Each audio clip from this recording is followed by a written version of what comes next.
Segment of the Sit Down with Malik Wright, presented by First Star Logistics. On this segment, I'll be expressing my concern. I'll be expressing my concern for my Alabama Crimson Tide. I'll also be expressing my concern for the Ohio State Buckeyes. It is August 21st, and neither Alabama nor Ohio State have officially named a quarterback for either team. Now, let me explain to you why there is a little bit of concern there. I don't care about Ohio State, to be honest with you, but for Alabama.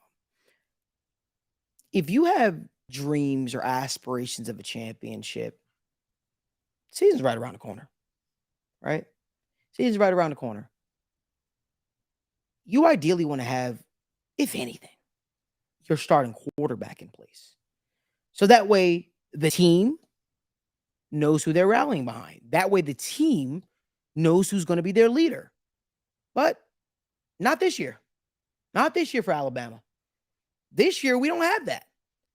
This year, there seems to be still a battle on our hands. Or maybe Nick Saban is just the smartest coach in college football, and he's fooling everybody. Maybe he wants to keep that under wraps. But I just would be remiss, as an Alabama Crimson Tide fan, Roll Tide, I'd be remiss if I didn't express my concerns on my platform. I don't like the sound of this. It's the first time as an Alabama Crimson Tide fan that I'm uncomfortable. It's the first time as an Alabama Crimson Tide fan that I'm unsure. I don't know what to make of this football season, Daniel. I don't know what to make of this football season. Ohio State fans should feel the exact same right now because they don't have a quarterback in place. But I'm just saying, for the Alabama Crimson Tide, we don't have a quarterback in place. That is not the Alabama Crimson Tide way. Or maybe it is. Maybe, again, Nick Saban's smarter than all of us. And that's the reason why he hasn't announced a starter. But this is less than ideal. Daniel? So, Malik, it's kind of funny. I grew up an Ohio State fan. And I'm going to go back to when Cardell Jones and JT Barrett were going in their quarterback battle, right? You can even go back to Braxton Miller, Dwayne Haskins. There was a stretch of 4 to 5 years where they were back and forth. Who's the quarterback? Who's not?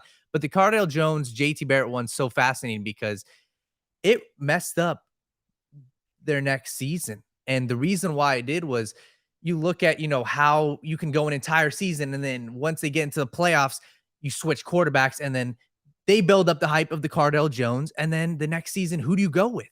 Who do you build up? And it's the same thing, almost even should be more concerning because right now, it's not like they had a guy who played last year. It's not like they had a guy who played 2 years ago. CJ Stroud is now in the NFL, right? Justin Fields is now in the NFL. So you're going to bank on a quarterback that didn't have the experience that those guys, the JT Barretts of the world, the Braxton Millers of the world did. So if I'm an Ohio State fan, yes, I'm concerned because how are you going to go out there and compete with a team like a Georgia, a team like Alabama? And I'm only talking championships here because that's what we should be talking about, right? Mm-hmm. Same thing, Michigan, right? How are you going to go out there and compete with these teams? Because at the end of the day, the quarterback's the most important position. So it's a different situation in my eyes because no matter what, yes, they should still be concerned. But okay, you got Nick Saban. Ohio State, do you have the best head coach of all time? No. I would be concerned. Michigan's beat you 2 years ago in a row, right? So I would be concerned. If I'm an Ohio State fan, I am concerned. So Marissa, a lot like Daniel, both Ohio State supporters. Marissa's an Ohio State fan, diehard. So apparently, I don't like the guy to begin with, been Ryan Day. Ryan Day apparently had the team take a vote in who they wanted as the quarterback, and it ended in a tie. That's crazy. That's insane. Talk about ineffective leadership. What is the coaching staff's job? I'm going to be honest, and I'm going to make an accusation that may not be right. I think that there is no shot it truly ended in a tie. I'm sorry. How many players you got on your team? 100-something players, right? 90-something, 80-something, however many they got on the roster.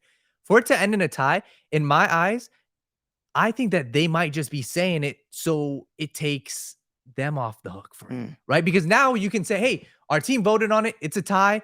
all right, this is who we're going to go with. We view them equally. Because at the end of the day, how the hell are you on who's going to be your starting quarterback? NFL Right, teams, that's just name your starting quarterback and roll with it. If you're wrong, you mess up. 100%. It's your job as the coaching staff to make sure that you're putting the best players on the football field. The quarterback is the most important position. You have a quarterback, or if you're not confident in your quarterback, don't put it in your team's hands. Hey, you're gonna make it a popularity contest? Yeah. Hey, here, grab a sticker. If you like blah blah blah, grab a sticker. Makes zero sense. So I listen, I can't speak to Ohio State. All I could just say is I'm concerned as an Alabama Crimson Tide fan. I hope that we get the situation sorted out sooner rather than later because the season is literally right around the corner. But if you guys like more video content like this, do us a huge favor. Give this video a like, subscribe to our YouTube channel, and turn on post notifications so you don't miss when we go live from the First Star Logistics studio.